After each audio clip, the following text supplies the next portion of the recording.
మదమెక్కినదా ధర్మములను స్పర్శించ అర్హత లేని నీవు సింహాసనంలో దిష్టించిన ఎంత ఉన్మాదం, ఎంత అహంకారం, ఎంత ఖండకావరము క్షమానవ. డబ్బుకుచావు, తప్పుకుచావు, అప్పుకుచావు, పప్పుకుచావు, సత్యామురో దేవుడో అని నిత్యము మొత్తుకునే మీరెక్కడ?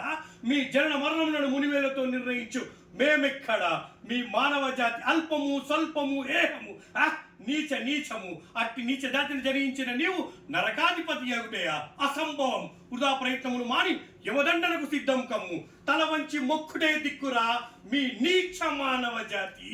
యమా ఏమంటివి? మానవ జాతి నీచమా? ఎంత మాట! వైతర్ని వరకు వెంటాడి వేధించి ముప్పు తిప్పలు పెట్టి మీ పాశమును సైతం గడ్డిపోచగా మెంచి ప్రాణహరులైన మిమ్మల్నే ప్రాణభయంతో పరుగులు పెట్టించిన పసివాడు మార్కండేయుడు ఏ జాతి? మా నవ్వ జాతి.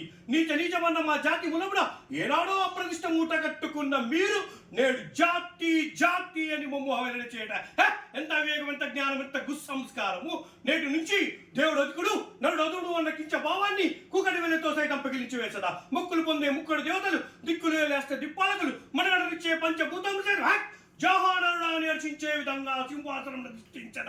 స్వర్ణ మణిమయ రత్న గజల అద్భుతమైన సభా మందిరమున అకుంఠిత సేవాదక్ష పరివార సమూహ మధ్యమున భూతల పరిరక్షణ ధర్మ నిలబెడ రౌరవమున సర్వదా శతదా సహస్రదా పాప పంకిలమైన కుల్ల మత్త జాతి కూపమును సమూలముగా శాశ్వతంగా ప్రక్షాళనగా ఇచ్చట.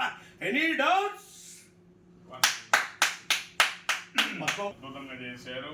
మీ కంఠం కూడా చాలా బ్రహ్మాండం ఉంది.